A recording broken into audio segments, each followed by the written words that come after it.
Maybe I need to move the camera over a little. We'll try that again.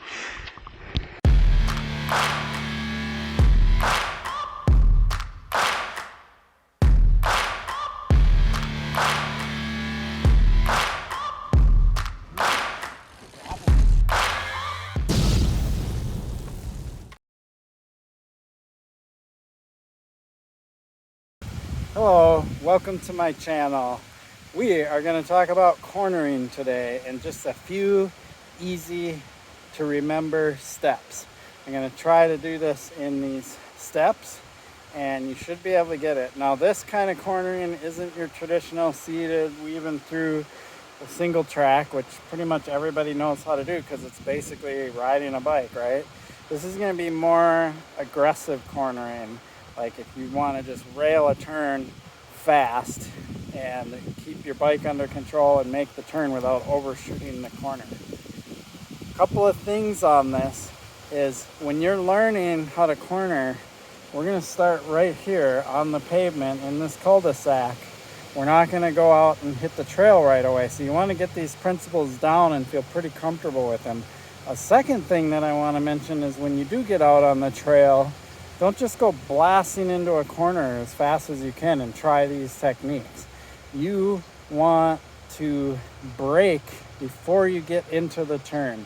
And so as you're coming up to the turn, you want to get all your braking done and get your speed down before you do the corner. And when you're learning, slow down more than you think you should. Go through the corner and you'll get the feel, and then you'll be like, okay, I can go a little faster. And then come and go through a little faster, and so on and so forth, and gradually work on picking up your speed. Because if you just go super fast, a couple of things are going to happen. You're going to jam on your brakes and skid, and that really causes, if you've ever been on a trail and right before you get to a corner it's all super bumpy, well, that's because all these people are charging in and then they're skidding before they go into the corner, and we call those braking bumps. You want to avoid causing those.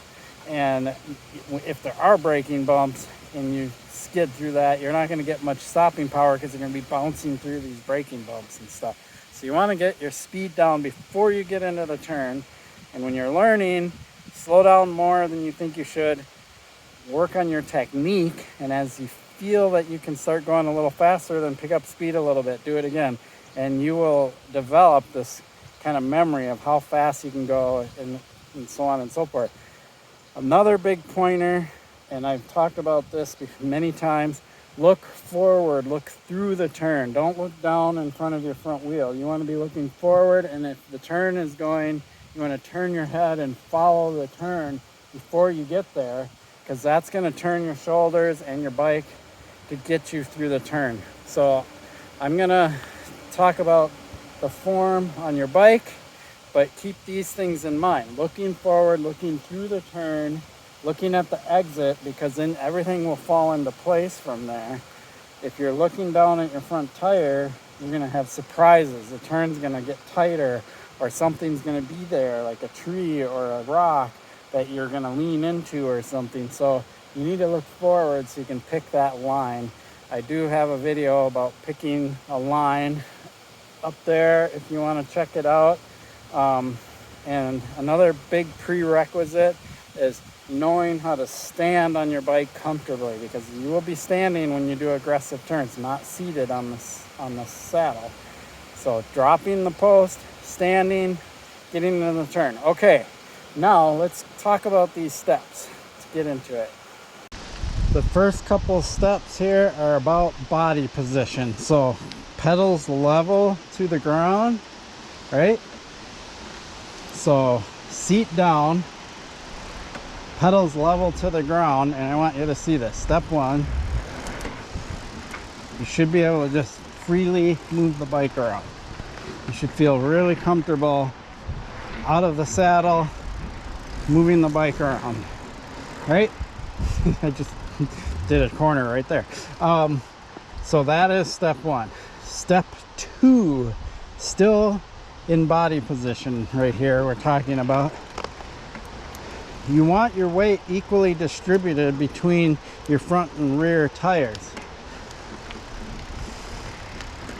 So to do that, you need to hinge forward, bend your elbows, and get your body in this position. How you can tell that you're in the right position is look over. You should have close to a 90-degree bend in your elbow, and you hinge here. You don't hunch, you hinge. So think of that. So this is your starting position before you get into an aggressive corner. I have all this freedom of movement on my bike. Really aggressive attack position. All right. Step 3, learn how to lean the bike separate from your body. That's why you need to be standing, because if you're sitting on the seat, that's very difficult to do. Here's what you do. I'm gonna ride straight towards the camera in this position, lean the bike separate from the body. So how you do that is you push this arm and pull with this arm, and this is what I would be doing if I'm going to turn left. And then you do the opposite to go this way. But before you try it in a turn, just ride around and get used to doing this. Right? Okay. Now, step 4, lean your body into the direction you want to turn, and do that with your arms, and you will rip a tight turn.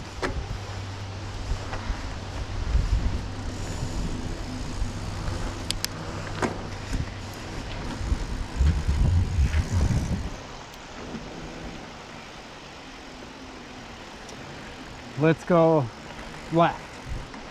I'm going relatively slow just to show the point. So now you get used to that, and you can, even if you want, work on zigzagging back and forth.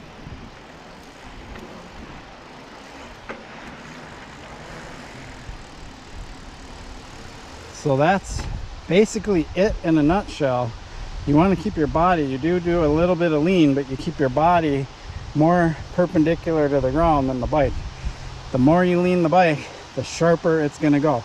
Now, just to show you this, I'm going to come at the camera fast, and I'm going to rip a corner around here.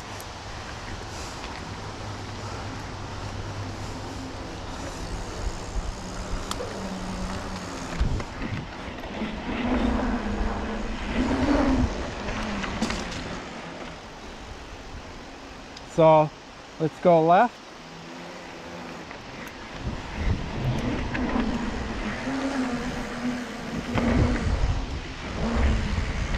I want to equally distribute the weight, so there's more weight on the front wheel, because if you have too much, your weight too far back, you're going to do this, right?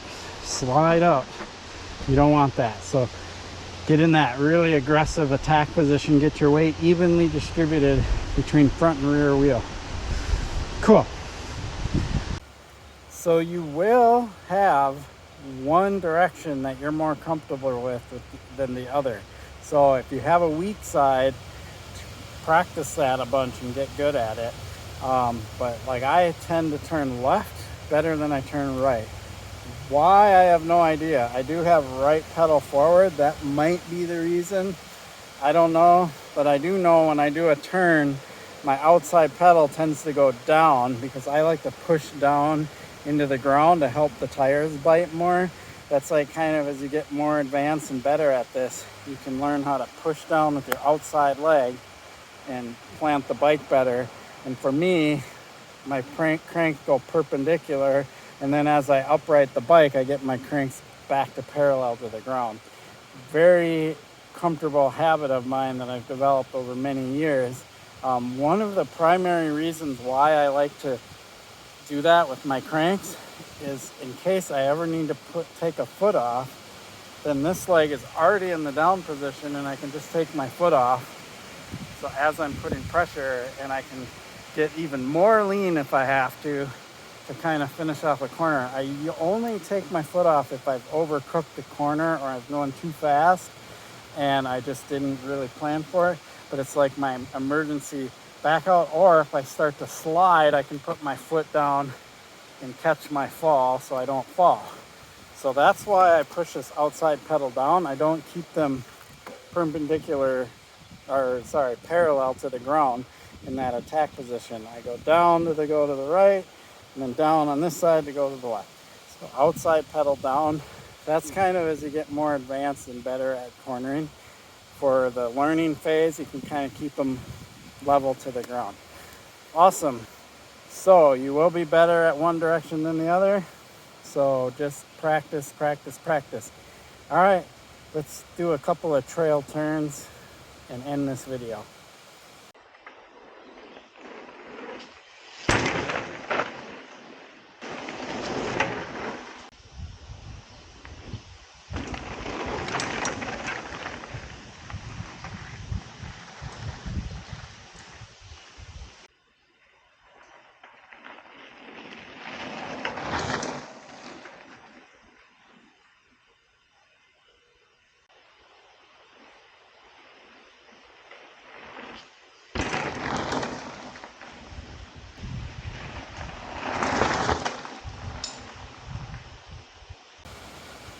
Awesome. So there you have it. I really appreciate your support for my channel. Please like and subscribe. Peace.